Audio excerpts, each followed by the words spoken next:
लेके जा रहे हैं और इंशाल्लाह 25 जुलाई को एक दफ़ा फिर अवाम जो है वो अपना हक अदा करेगी और मुल्क को एक और डेमोक्रेटिक दौर की तरफ लेके जाएगी। अफवाज पाकिस्तान का किरदार इन इलेक्शंस में इलेक्शन कमीशन ऑफ पाकिस्तान की मुआवनत करना है। हमने उनको सपोर्ट देनी है उन तमाम टास्क में जो उन्होंने हमसे मांगे हैं। कंडक्ट में अफवाज पाकिस्तान का कोई डायरेक्ट रोल नहीं है। ये काम इलेक्शन कमीशन ऑफ पाकिस्तान का है और उनके दिए गए मैंडेट के मुताबिक हम उनकी सपोर्ट करेंगे। तो this has to be clear कि we are in support role.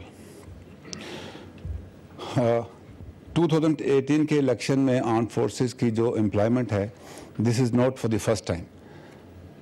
अफवाज Pakistan Election commission of Pakistan के ऑर्डर्स पर पहले भी ये काम अंजाम देती रही है। I just share few details with you. Slide के ऊपर अगर आप देखें 1997 के जो इलेक्शंस हुए थे, ब्लू बार जो है ये दिखा रही है आपको कि कितने पोलिंग स्टेशंस थे। 35,000 पोलिंग स्टेशंस थे और उसके लिए 192,000 ट्रूप्स जो है वो लगाए गए थे। और 1997 के इलेक्शंस में फुल यानी कि ओवरऑल मुल्क में जिम्मेदारी थी। जो इलेक्शन के लिए पोलिंग स्टेशन बने थे उनकी सिक्योरिटी की जिम्मेदारी थी और पोलिंग स्टेशंस के अंदर भी जो आर्म्ड फोर्सेस के जो नुमाइंदे थे वो सिक्योरिटी के लिए और असिस्टेंस के लिए मौजूद थे। फिर 2002 के इलेक्शंस में 64,470 पोलिंग स्टेशंस थे, लेकिन जो आर्मी की डिप्लॉयमेंट थी वो कम थी 30,500। चूँकि जो इलेक्शन कमीशन ऑफ पाकिस्तान ने टास्क दिया था वो सिर्फ ओवरऑल सिक्योरिटी का था। ऑन कॉल सिक्योरिटी थी। क्विक रिएक्शन फोर्स जो थी वो अवेलेबल होती थी कि जहां कोई नाखुशगवार वाक़या हो तो उसके लिए फोर्सेस अवेलेबल हो। उसके बाद 2008 के इलेक्शंस में दोबारा 64,176 पोलिंग स्टेशंस थे और जबकि सिर्फ 39,000 ट्रूप्स जो है वो एम्प्लॉयड हुए थे। और इसमें भी जो सिक्योरिटी थी वो क्विक रिएक्शन फोर्स बेस थी, ऑन कॉल ड्यूटी थी। 2013 के इलेक्शंस रिलेटिवली मुश्किल थे क्योंकि आपको पता है कि वार ऑन टेरर चल रही थी। हमारी बहुत सारी फोर्सेस जो हैं ऑपरेशन में मसरूफ़ थी। सिक्योरिटी के हालात भी बहुत ख़राब थे। बहुत सारी पॉलिटिकल पार्टीज़ को थ्रेट्स भी हुई। ANP के एक पॉलिटिकल लीडर की किलिंग भी हुई। उसमें 70,185 पोलिंग स्टेशंस थे जबकि 75,000 ट्रूप्स जो है एक्सक्लूसिवली इलेक्शन ड्यूटी के लिए इस्तेमाल हुए थे। लेकिन उसके अलावा जो ट्रूप्स इंटरनल सिक्योरिटी के ऊपर लगे हुए थे वो जो थे इन सिचू थे। तो ये कंपैरिजन मैंने आपको दिया कि इस तरीके से पहले जो है फ़ौज एम्प्लॉय होती रही।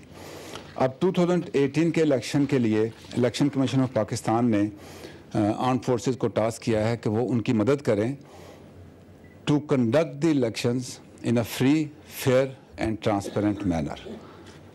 टू सपोर्ट, कंडक्ट करवाना इलेक्शन कमीशन ऑफ पाकिस्तान की जिम्मेदारी है, लेकिन जो फ्री, फेयर, ट्रांसपेरेंट माहौल प्रोवाइड करना है उसमें आर्म्ड फोर्सेस ऑफ पाकिस्तान उनकी मदद करेंगी। अब जब आप कहते हैं कि फ्री, फेयर एंड ट्रांसपेरेंट, इसका मतलब क्या है? इसका मतलब ये है कि जो पॉलिटिकल एक्टिविटी है तमाम पार्टीज़ की वो किसी भी फियर के बगैर हो कि उन पर कोई दहशतगर्दी हो सकती है, उनको कोई दबा सकता है। तमाम को जल्द से जुलूस करने के लिए जो एक माहौल चाहिए महफूज, वो अवेलेबल हो और जिस दिन पोलिंग हो उस दिन भी उनको वही महफूज माहौल अवेलेबल हो। वोटर किसी भी दबाव के बगैर जाके अपना हक राय दही इस्तेमाल कर सके। उसको कोई उठा के, कोई बंदूक के ज़ोर पे, कोई प्रेशर के ज़रिए उसको वोट डालने के लिए मजबूर ना करे।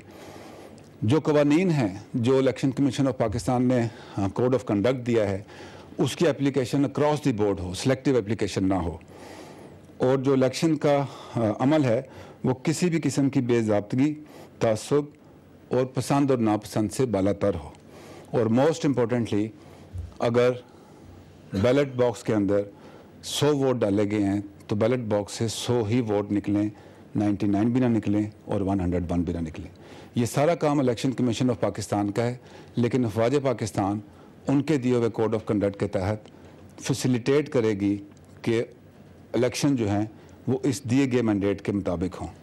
जहाँ पे मैं आगे तफसील में बात करूँगा जहाँ पे कहीं बेज़ाब्तगी अफवाज पाकिस्तान के नुमाइंदे उसको देखते हैं या महसूस करते हैं, तब भी अफवाज पाकिस्तान के नुमाइंदे ने इलेक्शन कमीशन ऑफ पाकिस्तान को ही इंडिकेट करना है। वो अफवाज पाकिस्तान को कोई अथॉरिटी नहीं है कि वो उस अमल को सीधा करने के लिए ख़ुद इन्वॉल्व हो जाए। अगर कोई बेज़ाब्तगी आपने भी नोट की या अवाम ने नोट की या हमने नोट की, तो इसकी जो इंडिकेशन है वो इलेक्शन कमीशन ऑफ पाकिस्तान के ज़रिए ही की जाएगी और उन्हीं का ये जिम्मेदारी होगी कि उसको ठीक करें। इस अमल के लिए इलेक्शन कमीशन ऑफ पाकिस्तान ने अफवाज पाकिस्तान को आर्टिकल 220 और 245 इंसदाद दहशतगर्दी एक्ट 1997 ड्यूली अमेंडेड और इलेक्शन एक्ट 2017 के तहत 6 काम जो हैं हमें बुनियादी तौर पर दिए हैं। सबसे पहला काम है कि ओवरऑल मुल्क में अमन व अमान की जो सिचुएशन है उसको मेंटेन किया जाए। नंबर 2, बैलेट पेपर्स की छपाई के दौरान प्रिंटिंग प्रेसेस की सिक्योरिटी। इसमें 3 प्रिंटिंग प्रेसेस हैं, 2 इस्लामाबाद में और 1 कराची में। ये अमल जारी है, प्रिंटिंग प्रेस के ऊपर हमारी सिक्योरिटी लगी हुई है और वहाँ पे प्रिंटिंग का काम जारी है। जब ये प्रिंटिंग हो जाती है तो प्रिंटिंग प्रेस से लेकर चेन में district returning officers, polling station, तो इलेक्शन डे से पहले ये तमाम मवाद जो है इसको वहाँ तक पहुँचाना। अब ये भी मेरे पास सवाल है, we will not take over the printed material. हमने उसकी सिर्फ तरसील करनी है। जो इलेक्शन कमीशन ऑफ पाकिस्तान का मुकर्रर करदा जो स्टाफ है वही इसको हैंडल करेंगे। जहाँ भी गाड़ियाँ जाएंगी उनकी कस्टडी में होगा, उनको गिनना, उनकी तादाद पूरी होना, ये तमाम इलेक्शन कमीशन ऑफ पाकिस्तान की जिम्मेदारी है। हमने सिर्फ उसको ट्रांसपोर्ट करना है इन अ सिक्योर मैनर। उसके बाद रिटर्निंग ऑफिसर के दफ्तरों से पोलिंग स्टेशन तक इस तमाम मवाद की तरसील और जो स्टाफ साथ जा रहा है उसको भी सिक्योरिटी फ्राहम करना। नंबर 5, पोलिंग डे के ऊपर पोलिंग स्टेशन के अंदर और बाहर अपने नुमाइंदे तैनात करना और जब पोलिंग का अमल मुकम्मल हो जाता है तो इस तमाम बैलेट बॉक्सेस को इसी चेन में वापस इलेक्शन कमीशन ऑफ पाकिस्तान के स्ट्रांग रूम तक पहुंचाना। इस पर भी मैं तफसील से आगे बात करूंगा। अफवाज पाकिस्तान ने इलेक्शन कमीशन ऑफ पाकिस्तान के साथ कोऑर्डिनेशन के लिए इस अमल को एग्जीक्यूट करने के लिए रावलपिंडी में आर्मी इलेक्शन सपोर्ट सेंटर कायम किया है। एक सर्विंग 3 स्टार हैं, उनके अंडर एक स्टाफ उधर एक सेल बनाया गया है जो कि पूरे पाकिस्तान में इस अमल को एग्जीक्यूट करने के लिए ECP के साथ कोऑर्डिनेशन भी करेगा और जहां ज़रूरत पड़ी उनके साथ रब्ता भी करेगा। इस सिलसिले में बहुत सारी coordination conferences election commission of Pakistan के साथ हुई और सबसे जो अहम नुक्ता है कि इलेक्शन कमीशन ऑफ पाकिस्तान ने इस दफ़ा आर्म फोर्सेस की एम्प्लॉयमेंट का कोड ऑफ कंडक्ट बना के हमें जारी किया है। We are bound to implement that code of conduct during the phase of execution of our duties. उस कोड ऑफ कंडक्ट की भी मैं आपसे बातचीत करूँगा। अब हम ये काम कैसे करेंगे? 2018 इलेक्शन के लिए जो दादोशुमार ECP ने जारी किए हैं उसमें पूरे मुल्क में तकरीबन 106 मिलियन वोटर्स जो हैं वो एलिजिबल हैं। 105.95 million voters to be specific. इस मकसद के लिए पूरे मुल्क में 85,307 पोलिंग स्टेशंस जो हैं वो बनाए गए हैं। मैंने आपको डाटा दिखाया पहले। This is the highest number of polling stations in the history of the elections. और ये पोलिंग स्टेशंस ऐसा नहीं है कि सारे पोलिंग स्टेशन जो हैं 85,000 वो अलग-अलग हैं। इन पोलिंग स्टेशंस की जो प्रेमिसेस हैं वो 48,500 बिल्डिंग्स हैं। दैट इज़ टू से कि जब आर्म फोर्सेस ने सिक्योरिटी प्रोवाइड करनी है तो 48,500 बिल्डिंग्स के जो अंदर काम हो रहा है उसको सिक्योरिटी जो है प्रोवाइड करनी है। अब इसको अंजाम देने के लिए फौज पाकिस्तान को 3,71,388 इतनी नफरी दरकार है। अगर हमने जो दिया गया मैंडेट है पोलिंग स्टेशन के अंदर बाहर रखना, क्विक रिएक्शन फोर्स रखना और first year, second year, third year जो हमारा रिस्पांस है उसको तैयार करने के लिए हमें 3,71,388 इंडिविजुअल जो है उसकी रिक्वायरमेंट है। अब आपको पता है कि पाकिस्तान की जो अफवाज हैं और जिस किस्म की हमारी बॉर्डर्स पे सूरत हाल है, इंटरनल सिक्योरिटी सूरत हाल है, तो इसके लिए जो स्टैंडिंग हमारी स्ट्रेंथ होती है उससे इतनी नफरी निकालना मुमकिन नहीं था। तो इसके लिए हमने जो सिविल आर्म फोर्सेस हैं वो भी इसमें शामिल की हैं, जो रिजर्विस्ट हैं जो कि रिसेंटली रिटायर हुए हैं लास्ट 5 ईयर्स और सो, उनको कॉल करके उनकी जितनी भी ज़रूरी ट्रेनिंग है वो करके तो हम उनको इस ड्यूटी में शामिल करें। रिजर्विस्ट की तादाद जो है 1,34,894 है। इसके अलावा पाकिस्तान एयरफोर्स और पाकिस्तान नेवी के ट्रूप्स जो हैं वो भी साथ शामिल होंगे, अराउंड 4,000 ईच, और कुल मिलाकर 3,71,388 जो ट्रूप्स हैं वो ये ड्यूटी अंजाम देंगे। अब ये ऐसा नहीं है कि ड्यूटी मिल गई और हमने कर दी। मैंने आपके साथ प्रेस कॉन्फ्रेंस से पहले एक ट्रेनिंग फिल्म आपको दिखाई है। इस तकरीबन 4.25 लाख जो फ़ौज है इसको ट्रेनिंग देने के लिए कि उन्होंने क्या काम करना है, बिल्डिंग पे सिक्योरिटी देनी है, कैसे देनी है, पोलिंग स्टेशन के अंदर क्या काम करना है, कोड ऑफ कंडक्ट क्या मिला है। अब इनको अकेले अकेले ऑर्डर पास नहीं होता, जो भी ऑर्डर है वो फ़ौज में यकसा जाता है, सबके लिए जाता है, लेटर्स की शक्ल में जाए, कमांड कम्युनिके की शक्ल में जाए। ट्रेनिंग फिल्म आपने देखी है। तो ये नहीं हो सकता कि 10 बंदों को आप कान में कोई लहदा ऑर्डर दे दें और 10 बंदों को लहदा दे दें। पूरी फ़ौज को एक ऐसा ऑर्डर जाता है जो कमांड को मजबूत करता है, और वो ऑर्डर यही है कि हमने इलेक्शन कमीशन ऑफ पाकिस्तान की मदद करनी है गैर सियासी, गैर जानिबदार होते हुए।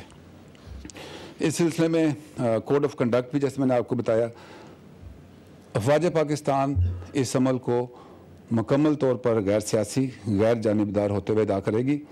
इलेक्शन के अमल में किसी किस्म की कोई मुदाखलत नहीं होगी, और जैसे मैंने आपसे पहले कहा कि बेज़ाब्तगी नज़र आने की सूरत में इलेक्शन कमीशन ऑफ पाकिस्तान के स्टाफ को इंडिकेट किया जाएगा। मैं आगे बात करूँगा। इसमें जो हमारे ऑफिसर्स हैं, जूनियर कमीशन ऑफिसर शामिल, उनको मजिस्ट्रेट क्लास 1 की जो पावर्स हैं वो भी दी गई हैं। वो भी मैं आपको बताऊँगा कि वो क्या पावर्स हैं, उनका कैसे इस्तेमाल होगा। सबसे पहला मरहला जो है वो छुपाई का मरहला था। इसमें इस अमल को इलेक्शन डे से कम एक हफ़्ता पहले मुकम्मल होना है।